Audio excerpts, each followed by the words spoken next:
கயல்விழி மீனாட்சி மன உறுதி அதிகம் இருந்தவளும் தன்னிடம் இருக்கும் உண்மையை ராஜாவே ஆனாலும் துளியும் பயமில்லாமல் அவர் முன்னாடி சொன்னவளும் வெட்கம் கொண்டவளாக இருந்தாலும் தயக்கமில்லாமல் தனக்குத்தானே போராடி கொண்ட ஒரு பெண்ணா.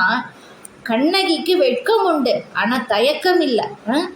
அதனால தான் வெட்கம் கொண்டவளாகவே இருந்தாலும் தயக்கம் இல்லாமல் தனக்குத்தானே போராடி கொண்ட ஒரு பெண்ணா கண்ணகியா நீ வேற ஊர்ல இருந்து மதுரைக்கு வந்து இவ்வளவு லீலையை பிரத்யக்ஷமா நடத்தி காட்டியிருக்கியம்மா. நெற்றிக்கண் திறப்பினும் குற்றம் குற்றமே அப்படின்னு சொன்ன நக்கீரரும் ராஜாவே ஆனாலும் உண்மை விசாரிக்காமல் நீதியை அநீதியை போல தானே மாற்றியவனை நெஞ்சில் வஞ்சமில்லாத கண்ணகிங்கிற பெண்ணாகவும் நீதான் வந்திருக்கே கண்ணழகி மீனாட்சி. சாக்ஷாத் கண்ணகி அவதாரம் நீதான் எடுத்திருக்க மீனாட்சி.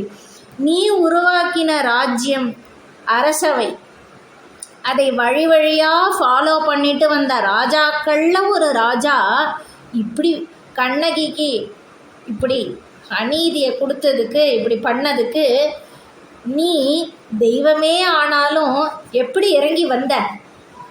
இதே மாதிரி இல்லைல்ல, இதே மாதிரின்னு சொல்ல முடியாது. இதை சொல்லும்போது இன்னொன்று ஞாபகம் வருது. திருவாரூர் கிட்ட மனுநீதி சோழன்னு ஒரு ராஜா தன்னோட மகன்ல இருந்து பசுமாட்டின் கண்ணுக்குட்டி வரைக்கும் நீதியை ஒரே மாதிரி மெயின்டைன் பண்ணாராம்.